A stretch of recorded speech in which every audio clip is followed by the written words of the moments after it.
ئەمە لە وەرزی زستاندا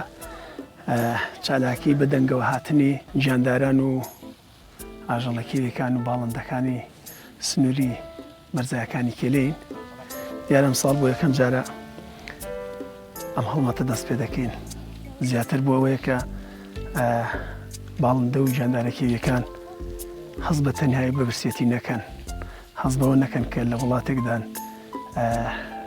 ژینگە وەک پێویست نییە خەمخۆر و خێرخوازان لایەن لێ ناکەنەوە.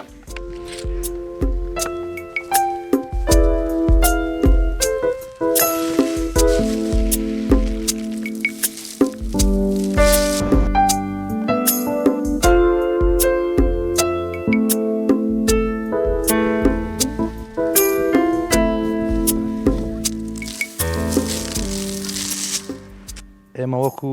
ڕێکخراوی چەتری هەمووان هەموو ساڵێک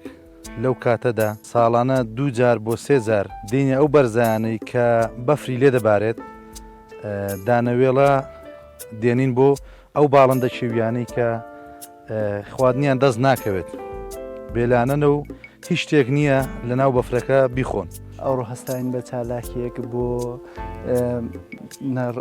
دانانی دانەوێڵە و وردەنان لە سنووری مەرجی کێلێ بۆ باڵندە و پەلەوە ڕەچێویەکان بۆ ئەوەی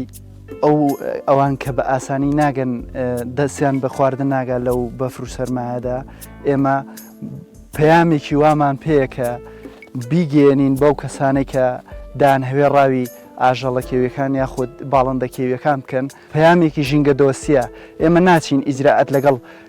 ئەو کۆمەڵە کەسانە بکەین، ئێمە پێیان دەڵێن کە سروش پێویستە بۆ شێوازە جوان ببێت چونکە سروش بەرەو متبوونەوە خنکان دەچێت.